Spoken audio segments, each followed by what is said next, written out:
사장님, 저 예. 또 왔어요. 안녕하세요. 반갑습니다. 요즘 안 좋은 경제 기사가 왜 이렇게 많은지 모르겠어요. 볼 그렇죠. 때마다 뭐 한국이 곧 있으면 망할 것 같은 예. 이런 기사들이 너무 많아가지고 또 걱정되는 마음에 얼른 달려와 봤습니다. 아니, 떨어지는 한국 잠재 성장률 2.2% 추정, 이런 기사가 나왔어요. 잠재 성장률이라는 게 대체 뭔지, 그리고 이걸 대체 누가 어떤 기준으로 책정하는 건지가 궁금하더라고요. 일단 누가 책정하냐면요. 네. 우리 모두가 하는 겁니다. 그래요? 우리 모두는 아니고요. 어. 그러니까 전문가 집단 자기가 그냥 나름대로 하는 거예요. 그러니까 한국은행에서도 잠재 성장률을 추정하고 KDI에서도 추정하고 OECD도 추정하고 뭐 국회 예산정책처 같은 데서도 추정하고 그래서 이것이 뭐 어떤 단 하나의 숫자가 나오는 것은 아니고요. 그냥 각각 이런 경제 전문 기관이 추정을 하는 게 잠재 성장률인 거죠. 네, 그럼 잠재 성장률은 그래서 뭐예요? 일단 잠재 성장률은요. 네. 그러니까 우리나라 성장률은 왔다 갔다 하잖아요. 우리가 궁금한 건 이런 거예요. 올해 성장률이 낮아졌다. 막 그러면 네. 원인 분석을 하면은 뭐 미중 간의 무역 분쟁이 어떻고 뭐 무슨 원유 가격이 어떻고 뭐 이런 복잡한 변명을 들이대잖아요. 그렇죠, 그렇죠. 근데 이런 변명 같은 거 다 제거하고 모든 그런 문제가 없었을 때 네. 우리나라가 노동도 제대로 투입하고 자본도 제대로 투입하고 효율성도 제대로 올라갔을 때 우리나라의 성장은 얼마가 됐을까가 바로 잠재 성장인 거거든요. 그런데 이게 오해하지 말아야 되는 게 아니 그렇다면 외부 효과가 없이 딱 우리나라 잠재 성장률이 우리나라 최고 좋은 성장률이냐? 그건 아니에요. 아, 그래요? 그러니까 역사적으로 보면은 잠재 성장률보다 더 높은 성장을 한 해도 대단히 많아요. 뭐 가끔 있는 게 아니고 잠재 성장률이 이렇게 된다면은 실제 성장률은 이렇게 되는 겁니다. 근데 우리가 성장률은 일반인이 보기에는 뭐 2%보다 3%가 좋고 3%보다 5%가 좋고 그쵸. 10% 성장하면 더 좋고 내가 가진 주식이 10% 올라가는 게 좋나요? 100% 올라가는 게 좋나요? 100%. 100%가 좋나요? 1000%가 좋나요? 1000%. 네. 그런데 이렇진 않고요. 네. 이론적으로는 네네. 딱 잠재 성장률만큼만 성장하는 것이 가장 아무런 부작용이 없는 성장이라고 생각하는 거예요. 그러니까 잠재 성장률보다 더 성장한다면은 아무래도 물가가 들썩거리고 좀 거품이 생기고 그런 거고. 그러면 실제적으로 잠재 성장률은 이렇게 되는데 실제로는 막 이렇게 된다면 잠재 성장률을 예측을 하는 게 별로 의미 없는 거 아니에요? 의미 없는 건 아니고요. 네. 뭐 결과적으로 이게 올라갔다 내려갔다 하더라도 잠재 성장률로 평균 귀속이 된다라고 믿고 있어요. 그러니까 뭐 그렇구나. 이 강아지를 데리고 산책을 하면은 강아지가 왔다 갔다 하잖아요. 아. 그래도 결과적으로 가는 그 길은 어. 이 주인의 길을 따라가는 것처럼 잠재 성장률 안팎으로 왔다 갔다 한다라는 겁니다. 근데 기사에서는 어찌됐건 지금 잠재 성장률이 계속해서 떨어지고 있다는 예. 이야기잖아요. 그렇죠. 이게 왜 그런 걸까요? 이유가 뭘까요? 일단 잠재 성장률은요 결과적으로 세 개예요. 이 세 가지가 잠재 성장률을 좌우하는 건데요. 네. 첫 번째는 그 노동 투입을 얼마나 많이 하냐. 노동 투입을 많이 하면은 부가가치가 올라가는 거고요. 그리고 자본 투입을 얼마나 많이 하냐. 당연히 자본 투입을 많이 하면 부가가치가 올라가는 네네. 거고요. 성장률이라는 것은 부가가치 합입니다. 또 뭐가 있을까요? 효율성. 똑같은 노동을 투입하고 똑같은 자본을 투입하더라도 내가 이 일을 잘하면은 효율성이 높아지면 부가가치가 더 생산성이 올라가는 거잖아요. 네네. 그렇기 때문에 결과적으로 이 세 가지가 잠재 성장률을 좌우하는 거예요. 우리나라 잠재 성장률은 계속 떨어지고 있는 것은 팩트고요. 그리고 당분간 계속 떨어질 수밖에 없다라는 기사도 저는 네네. 맞다고 생각해요. 왜 그럴까요? 일단 가장 중요한 네. 노동.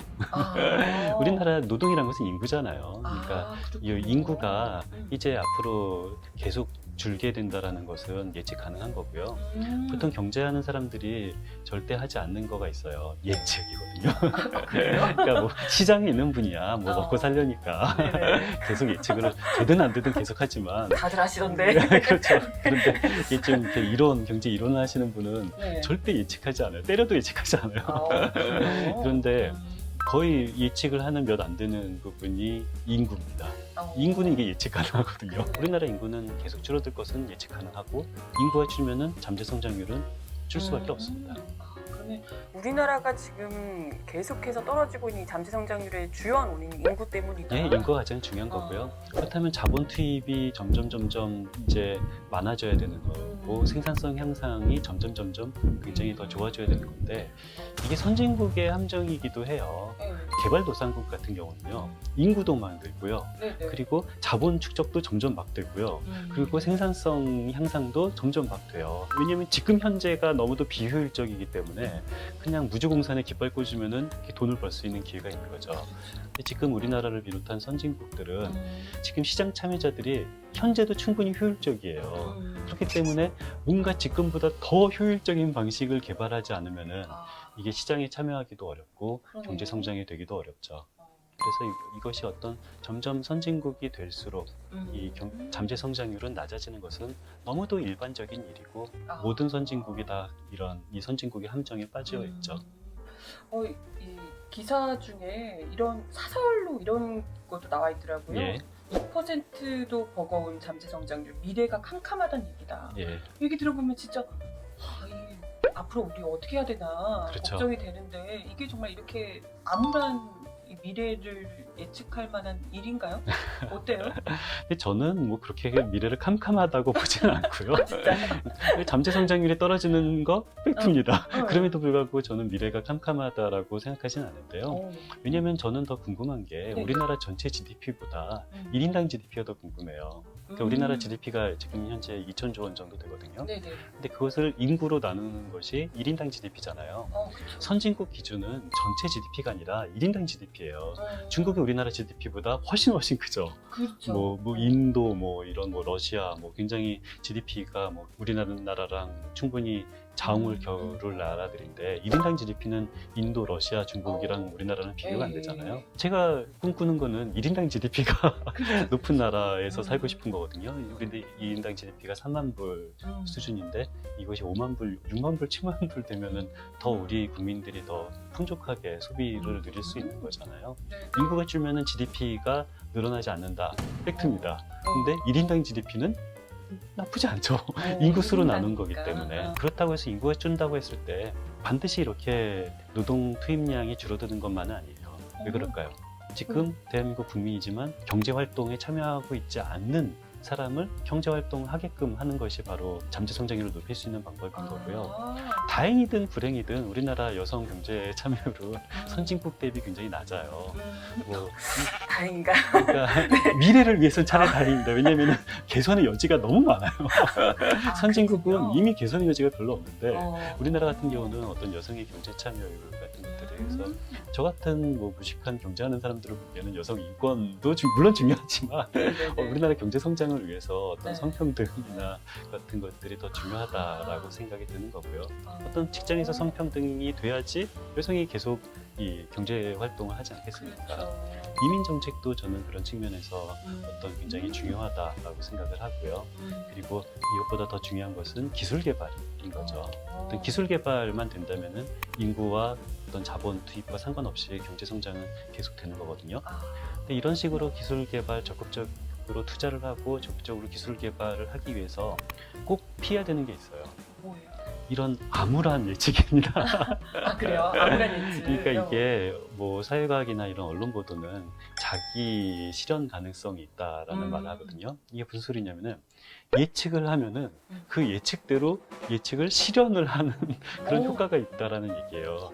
우리나라 미래 캄캄하다 하면은 아무도 투자를 덜 하게 되고 투자를 덜 하다 보면 생산성이 약화되는 거고 생산성이 약화되면은 정말로 잠재 성장률이 더 급격하게 떨어지는 이 미래 예측 가능성이 자기 실현이 되는 거죠. 그래서 그런 얘기 있잖아요. 입이 방정이라. 맞습니다. 그런 거군요. 예, 그래서 조금 뭐 이런 잠재 성장률이 떨어지는 것은 저는 팩트라고 생각하는데 그럼에도 불구하고 1인당 이런 GDP 같은 경우는 굉장히 개선될 여지가 크다. 그리고 어떤 여성의 사회 참여라든지 그런 기술 개발 같은 것들을 통해서 이런 것들을 극복할 수 있는 가능성도 있다. 라고 좀 긍정적으로 생각하는 것이 경제를 위해서는 더 좋습니다.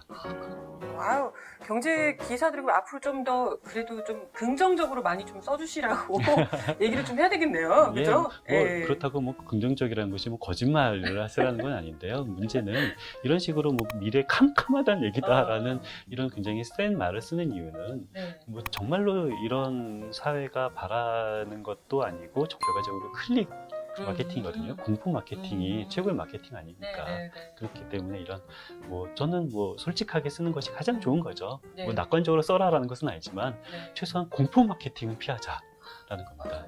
아유, 저처럼 이렇게 무서워서 얼른 달려오는 사람도 있거든요. 예. 아무튼 그래도 걱정은 한결 덜고 좀 편안하게 잠을 수 있겠네요. 네, 아무튼 오늘도 감사드려요. 예, 감사합니다. 네, 다음에 또 부탁드릴게요. 예, 언제든지 감사합니다. 환영입니다. 네. 예.